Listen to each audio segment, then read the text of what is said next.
What I want you to do right now, I want you to think about some major goal you would like to achieve. Think about some major goal. How many of you would like to become diamond? Raise your hands. Very good. Well, here's what I want you to do, ladies and gentlemen. I want you to repeat after me certain things that I'm going to say to you. Now, I want you to begin to say this and begin to look at this. You know, there are goals that we can have in life that right off from the beginning we can't say that we can do those things. But something we can always say, ladies and gentlemen, that will allow us to be honest with ourselves, that will allow us to maintain a sense of integrity with ourselves, that we're not pumping ourselves up, that we're being honest, and we know it's true. I want everybody to repeat it after me, please. Just say together, it's possible. It's possible. Yes, whatever that goal is you have. I want you to know, I don't care how far-fetched it might appear to be to your family members or your friends, or even to you. When you look at the Dexter Yeagers, when you look at the various people that come up on this stage, I want you to know that many times within ourselves that we will have a sense of intimidation, that many times we will doubt ourselves. I have the opportunity to speak for Dexter Yeager's organization. I've been speaking for motivational audiences and doing professional speaking for years. No one could have convinced me when I came here. I could not have said to you that when you see me at your next convention, wherever that might be, that I would have, by going after my dream, using the principles that Dexter talks about and the diamonds that you work with talked about, looking at and embracing the whole concept that no guts, no glory, that no one could have convinced me, ladies and gentlemen, that I would have 5 specials on public television. No one could have convinced me since the last time I spoke for your organization that I would have been able to build a multi-million-dollar corporation. See, ladies and gentlemen, there's something about that word, it's possible, and having some examples of success. See, in April 1954, the belief was on the planet that a human being could not run a mile less than 4 minutes. And then along came Roger Bannister, and he broke the 4-minute barrier. Now, here's what's phenomenal about that. Up to that point, it had never been done in the history of the world. And that same month, after he did it, several other athletes did it. And from that day to this day, over 20,000 people have done it, including high school students. What changed? Gravity? The type of sneakers that they wear? No, the only thing that changed was that those people knew it's possible. That if Roger can do it, I can do it. I was looking at Zig Ziglar giving speeches for years. I was sitting at an audience just like you. For 14 years I used to watch and go and see the various speakers that I admired and loved, and the Earl Nightingales and the Dr. Dennis Whateleys. And I just for 9 years didn't pursue it. And then finally one day I said, it's possible that if he can do it, I can do it. What inspired me? I saw 2 little guys, Greg and John Rice. Those little people. I said, wait, if y'all can do this, Lord, I know I can do this. I've got to. I got to have a shot. See, if anyone has become diamond, then it's possible that you can become diamond.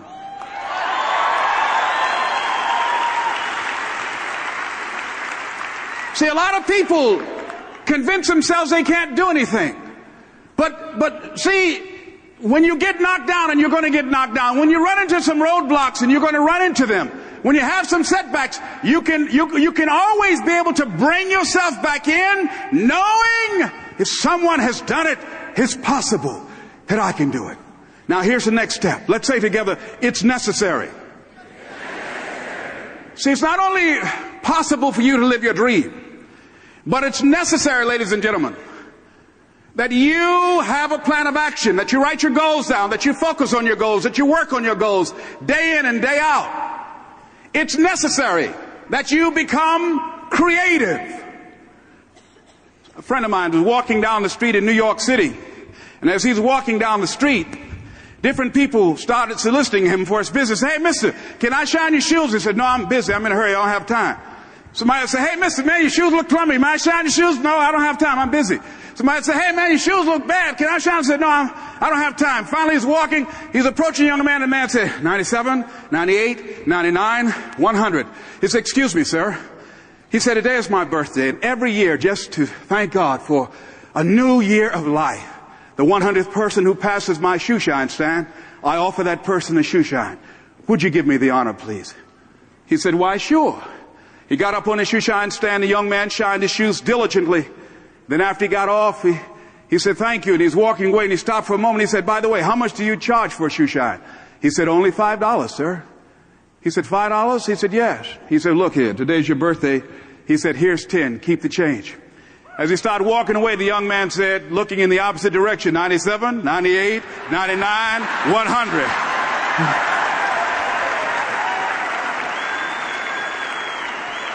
That if you're going to make it in business today, that you've got to be creative. Somebody said insanity is doing the same thing in the same way, expecting a different outcome. You have a great idea, you have a great system, you have a great product, you have a great business. If it's not working, it doesn't mean that it doesn't work. All it means is that your approach isn't working.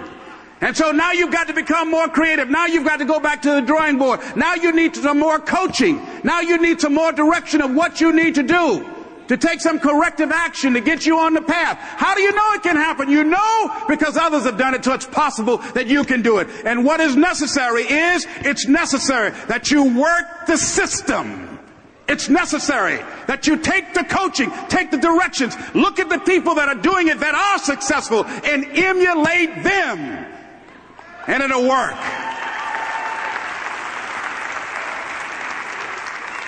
It's necessary, ladies and gentlemen, when you're working on your dream, that you learn how to handle rejection, that you become empowered by it, that don't let it stop you. Most people, when they hear no or they're rejected, it takes their power away. And they become discouraged. They lose their spirit. They lose their energy. They stop. No. I can tell you, ladies and gentlemen, it's a long journey from an abandoned building in a hard linoleum floor in Liberty City, where my twin brother and I were born. If my adopted mother, if she were here this evening, she will tell you that it was not an easy life. It was necessary that we go through some hard times. And to get here, it's a long journey. It's necessary to face a lot of rejection, a lot of no's. I don't have any college training. I don't have any credentials. I've spoken for AT&T, McDonald's Corporation, General Electric, IBM. I've never worked for a major corporation. Please understand, it was necessary that I face a lot of rejection, a lot of laughter, a lot of no's in order to get here, in order to get there, to enjoy the level of success, to build a multi-million-dollar corporation. It was necessary that I face that. And I'm saying to you, when you're facing those rejections day in and day out, don't say, I had a bad day today. Say, I had a character building day.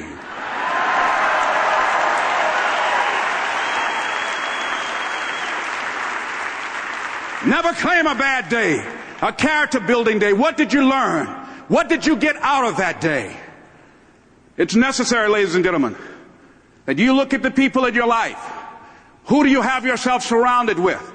It's necessary that you surround yourself with people that see it like you see it, that are dreamers. It's necessary that you associate with people that want more out of life, people that have a sense of mission and have some passion about life. It's necessary, ladies and gentlemen, that you get the energy drainers out of your life, the dream busters. Get them out of your life. They will deplete your energy. It's necessary that as you look at your dream, that you build a strong support base. That you learn how to give of yourself and give support, because what you give is what you get. I had a high school teacher that said, love and happiness are perfumes you can't sprinkle on others without getting a few drops on yourself. So it's necessary that you give yourself a very strong support base. And don't try and convince people to come in your business who don't see it. Don't try and sell them on it. A man convinced against his will is of the same opinion still. If you have to sell them on getting the vision, you have to keep on selling them again and again and again. Life is too short and unpredictable trying to sell people on financial independence, trying to sell people on taking charge of their destiny. If they don't have the vision, you can't give it to them. So you've got to keep moving. It's necessary in working on your dreams that not only that you work the plan, that you give yourself an advantage by surrounding yourself with people that see it for you, that you ask yourself, what kind of person must I become in order to produce those results? What training will I need? What information? What kind of attitude must I have in order to accomplish that, in order to become a diamond? What is it about me? What are my weak points? You got to assess yourself. What are my strengths? What is it that I know? See, when you want to become a diamond, your whole attitude change, your whole mindset, your thinking, your relationships, the decisions that you make, how you spend your time, your energy, all of it changes. See, this is something that you can't be in this business. This business has to be in you.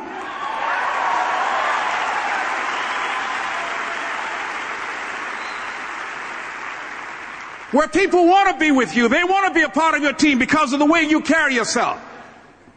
Because of your energy. Because of how you take care of them. This is a customer service driven economy.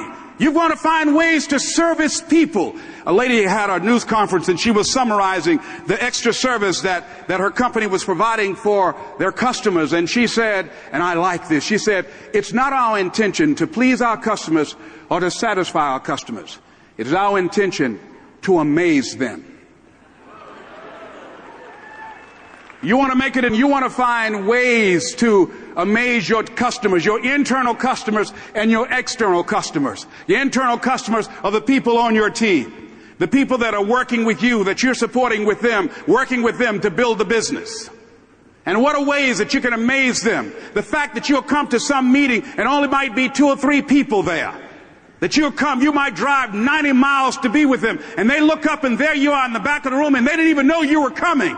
And they're amazed at your devotion, your loyalty, your commitment to them, your commitment to their dream.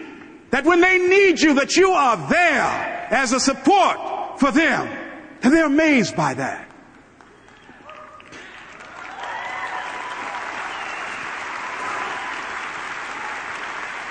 Not only is it possible to live your dreams, it's necessary that you take certain kinds of steps, ladies and gentlemen, but it's you. Repeat after me, please. It's not over until I win.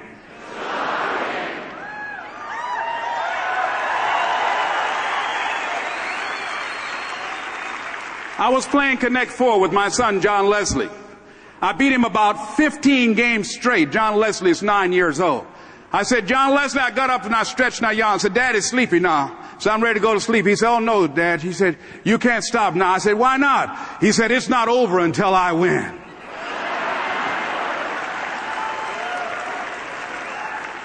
And we played several other games. And finally, John Leslie won a game.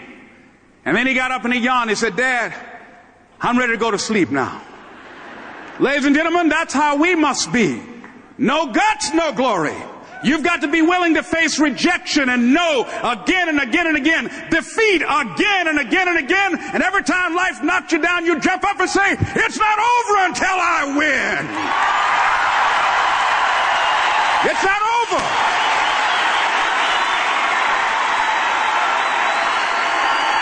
It's not over. It's not over until I win diamond. It's not over. Oh, it's not over yet.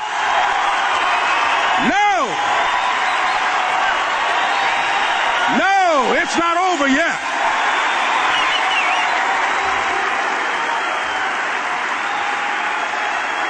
Don't count me out yet.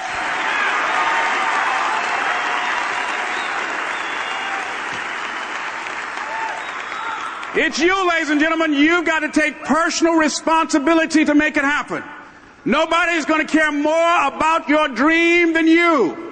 No one is going to care more about you becoming diamond than you. If the economy is good, that will help. If people have the vision, that will help. If your family members will support you, that will help. If your friends will chime in, that will help. But all of those things are minor things. The major key to your becoming a diamond is you. You. And you just got to resolve every time, and life is going to knock you down. I got one of these things, and life knocks you down trying to land on your back, because if you can look up, you can get up. Land on your back.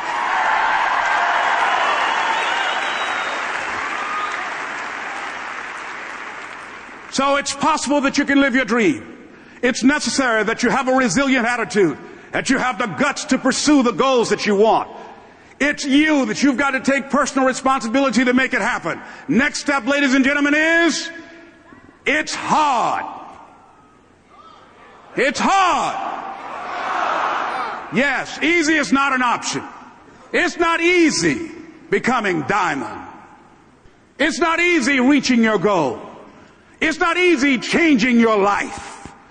It's not easy trying to build a business and people are negative and saying no every day. It's not easy when you try and put a meeting together or somebody say, you can count on me, and they don't keep their words.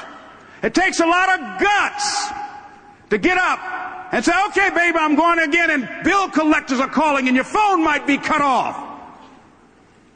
And creditors calling day in and day out, and they might repossess your car.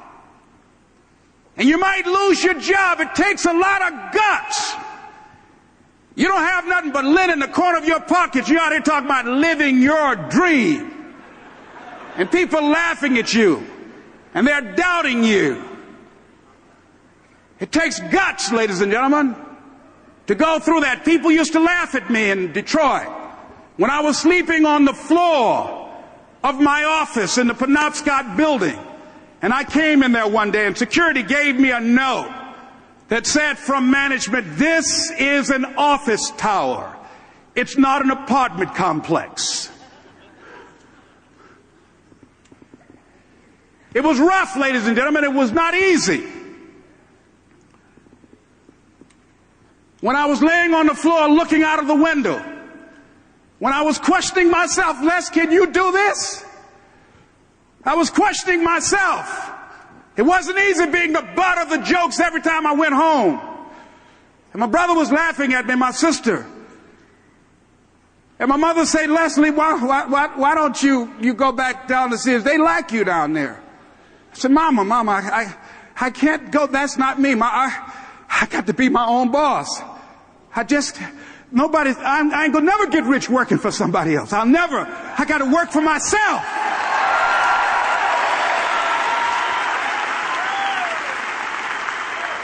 People are going to think you're crazy. And sometimes you're going to think you're crazy. You're going to question yourself. When I went out and said, where's my car? And I called the police department. They said, well, when was the last time you made a car payment? I said, what does that have to do with it? Just call GMAC, sir, and if they don't have it, then call us back. And I called them. I said, hello, this is Les Brown. I'm just calling y'all. I know y'all don't know, but somebody stole the car. No, we do know. We have it. What y'all doing with that car?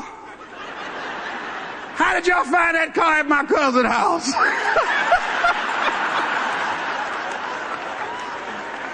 It's hard, ladies and gentlemen. When creditors call the house, the children answer the phone, they say, my daddy say he ain't home.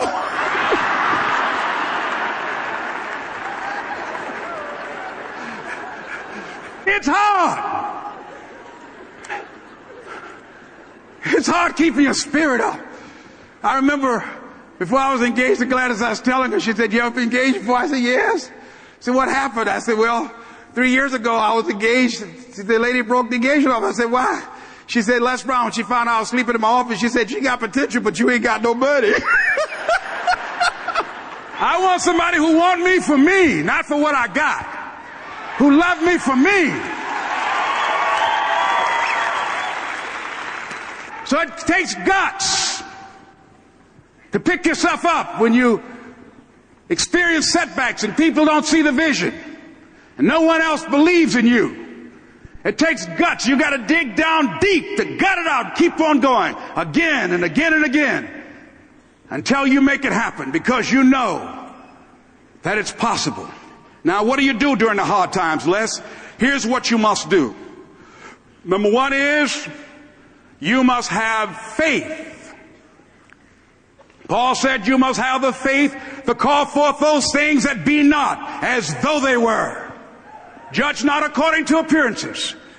Don't judge your circumstances and the possibilities for your future based upon what you have now and because of what's going on now. No.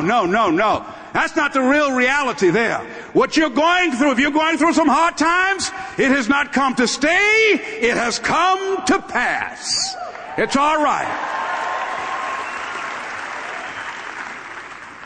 Now, second thing is, repeat this after me. Something you should affirm to yourself every day. Repeat this, please. No matter how bad it is, or how bad it gets, I'm going to make it. Say that to yourself every day. That's what I used to say to myself. When I would get up in the Penobscot building and I had to go into the bathroom and bathe in the bathroom sink, I had written on the mirror that I put up there, just paste up, and I read, no matter how bad it is or how bad it gets, I'm going to make it.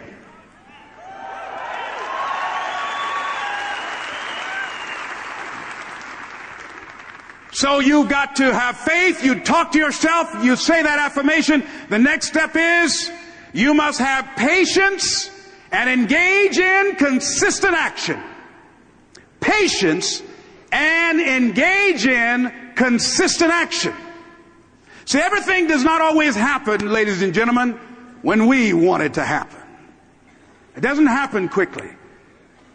So in that process, they have something in the Far East called the Chinese bamboo tree. The Chinese bamboo tree, every day it has to be watered and fertilized.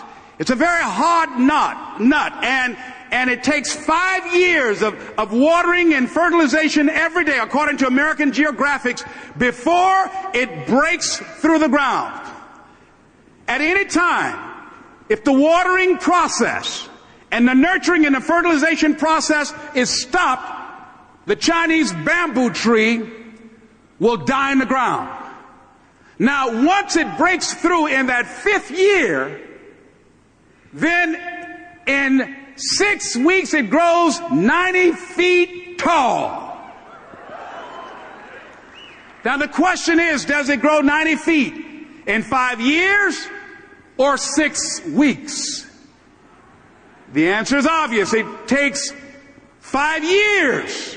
That's how long it took to grow it, to build that foundation, to nurture it, to water it, to build the reputation, to build the credibility, to learn the market, to learn people, to learn yourself, to learn the system, to learn how to do it, to figure it out. That's why you must have patience and engage in consistent action. We live in a world, ladies and gentlemen, where people want instant gratification. They want it right now. They want to be a Dexter Yeager, but they're not willing to pay the price to do what it takes. They think it was easy. No. It's simple, but it's not easy. It's a system that if you work the system, it works if you work it. But make no mistake about it. It's hard. And you are the determining factor. Here's something else. It's possible you can live your dream. It's necessary that you have goals, that you write them down, that you surround yourself with a support team, that you are creative.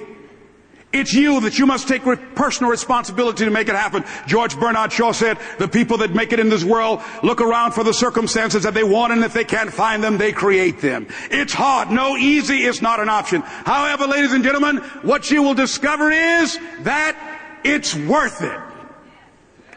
It's worth it.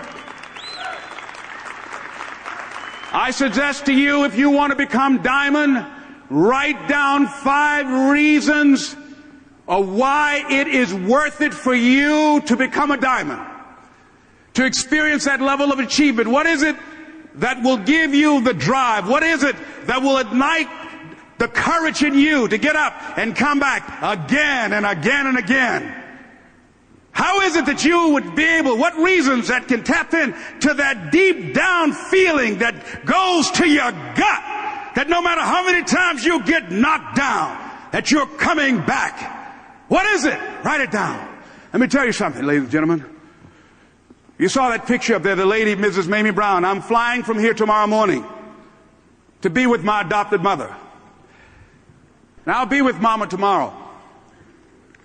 Every Mother's Day, I don't care where I am. I go home Mother's Day. Everybody knows November 6th, my mother's birthday, I'm home. And I try to go home as often as I can. When I started and left Miami pursuing my dream, because I knew that as long as you work for someone else, they are controlling your destiny. I didn't want anybody signing my paycheck but me. I knew that it was going to be difficult. I knew it was going to be hard. But every time I thought about giving up, and there were times I did, because where I am, ladies and gentlemen, it's a long shot. You think being a diamond is a long shot. This is a miracle. This is a long shot. And I had people laughing at me. Les, you're talking about being a motivational speaker? You have no college training. You were labeled educable mentally retarded. You failed twice in school. They put you back from the 5th grade into the 4th grade, and you fail in the 8th grade. You've never worked for a major corporation, and you are going to become independently wealthy. Right. They laugh. They're going to laugh at you. People are going to laugh at you. Well, let me tell you, I believe in revenge like Frank Sinatra. He said the best revenge is massive success.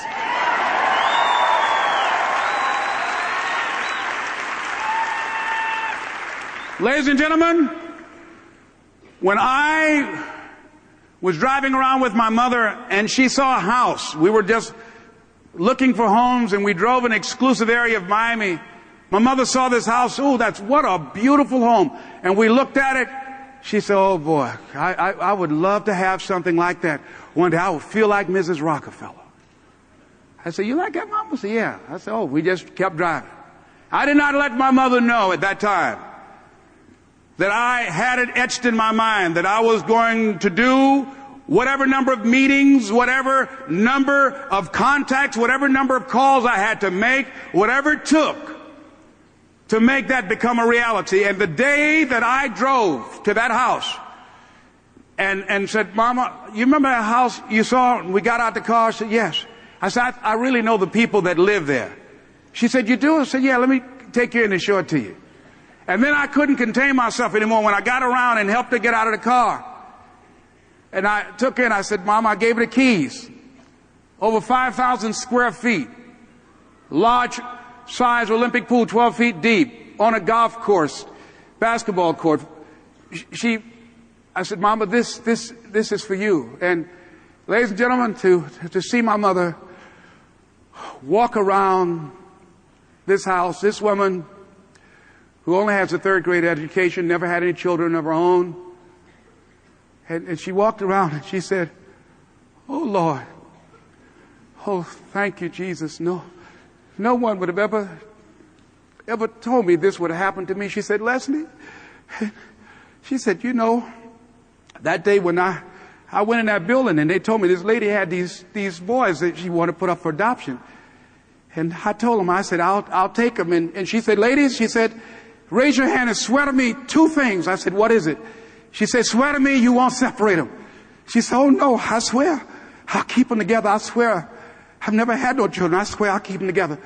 She said, swear to me, lady, that you won't ever tell them about me. She said, I'm married and I got pregnant while my husband was at war. She said, swear to me you won't tell. She said, I swear I won't tell. She said, okay, you can have them. She said, when I came out that house, I was looking at y'all. She said, I didn't know how I was going to do it. She said, I was working at the M&M cafeteria. She said, I didn't know how I was going to raise y'all. I just knew somehow the Lord would make a way somehow. And I never thought this would happen to me.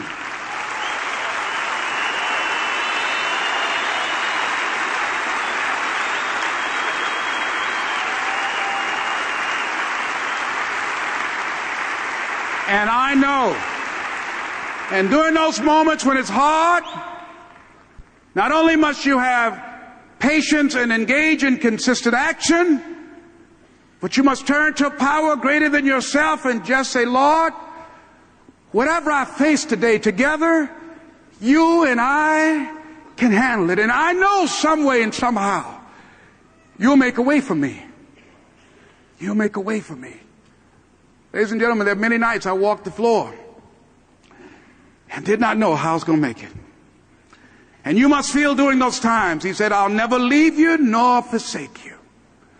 There are times, all the motivation in the world cannot help you, that you're going to have to lean on the power greater than yourself. Repeat out to me, please. If I put God first, I'll never come in second.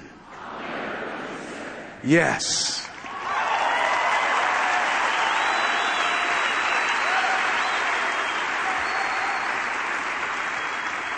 And once when you're working with your dream, and you have that kind of spirit about you, repeat out to me, please. I'm blessed and highly favored.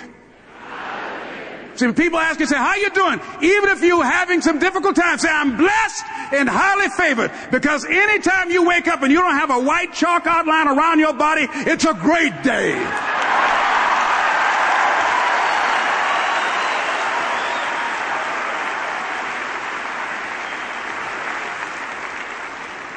And so I say to you, it's possible you can live your dream if it's becoming a diamond, if it's having more, if it's achieving more, if it's being a better father, being a better mother, whatever it is, overcoming addiction, changing our society. It's possible you can live your dream. It's necessary that you have a plan of action, that you're resilient, that you stick to, and you work with the system, that you work with people, that you give support, and that you be there for them, that you have the vision and never give it up, that you become creative and relentless and keep on coming back again and again and again, and that it's you got to take personal responsibility to make it happen, and that it's hard. Easy is not an option. And when life knocked you down, jump back up and said, it's not over until I win.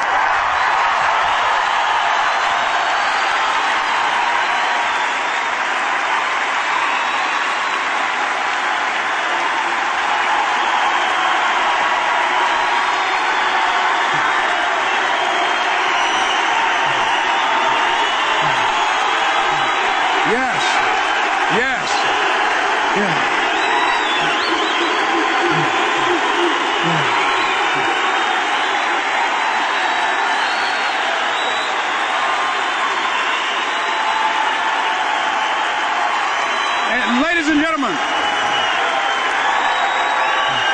thank you. Thank you.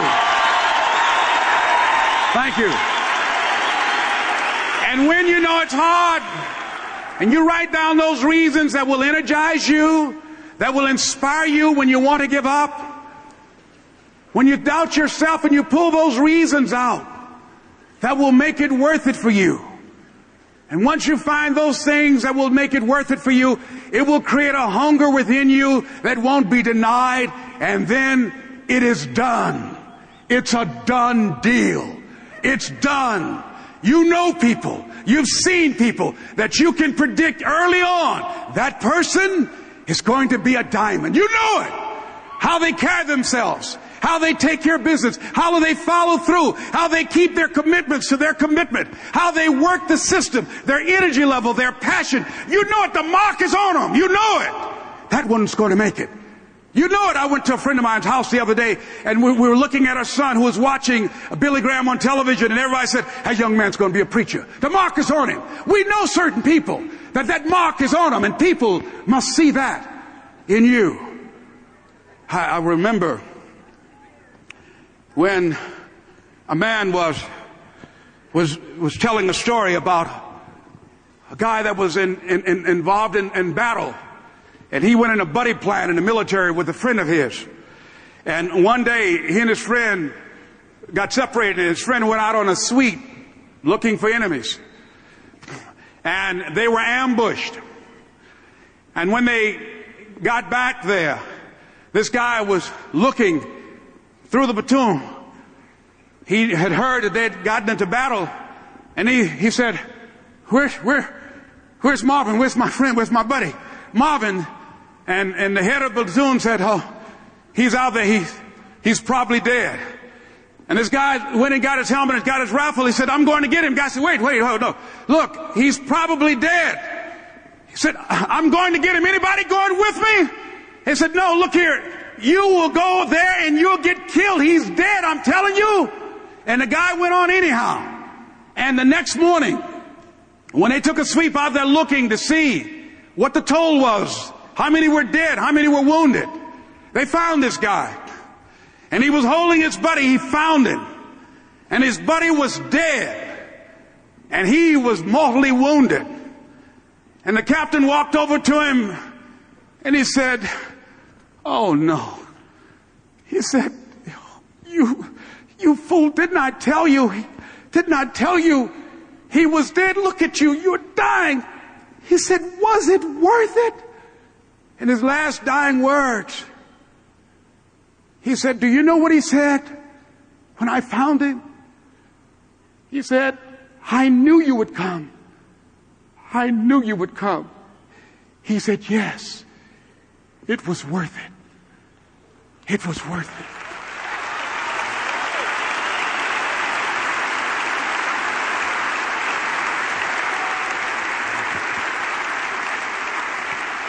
The others didn't have the guts, ladies and gentlemen. They didn't have the guts to go. This is the kind of organization, this is the kind of legacy the Jaegers have built. They have that kind of commitment to you and to your dream and to your aspirations at a time when people are afraid of challenging times. You got to have people to have that kind of gut under fire, that they'll still stand with you. They'll still be there for you. No guts, no glory. I want to leave this with you. I don't know what you want to do right now, but I hope that over these next few hours, all the speakers, all the training, and all the major investment to make this possible, to assemble you here, to pursue your dreams, I hope that you keep in mind that it's possible for you to become diamond or whatever you want to do, that it's necessary that you follow the system, that you assemble yourself with people who share it for you, that you've got to take personal responsibility to make it happen, that you've got to resolve no matter how bad it is or how bad it gets, I'm going to make it, that it's hard, no, easy is not an option, but it's worth it, whatever those 5 reasons are, and once you realize it's worth it, it's done. And I want to leave this with you that I'm known by. And it says simply this, that I think that when you think about no guts, no glory, this is the embodiment of it that's on one of my tapes that I love, that says simply this, that if you want a thing bad enough to go out and fight for it, to work day and night for it, to give up your time, your peace, and your sleep for it, if all that you dream and scheme is about it, and life seems useless and worthless without it, and if you gladly sweat for it and fret for it and plan for it and lose all your terror of the opposition for it, and if you simply go after that thing that you want with all of your capacity, strength and sagacity, faith, hope and confidence, and stern pertinacity, if neither cold poverty, famish or gulch, sickness or pain of body and brain can keep you away from the thing that you want, if dogged and grim you besiege and beset it, with the help of God, you'll get it. This is Mrs. Mamie Brown's baby boy, Leslie Calvin Brown, saying it's been a plumb pleasing pleasure as well as a privilege. Thank y'all here. We sincerely hope that the ideas presented here assist you in the development of a strong and profitable business. And while no one can guarantee success, many have proven these ideas to be powerful tools in the realization of their goals and dreams. This is a copyrighted program of Internet Services. The purchase of this program is optional and unauthorized reproduction is prohibited. All rights are reserved.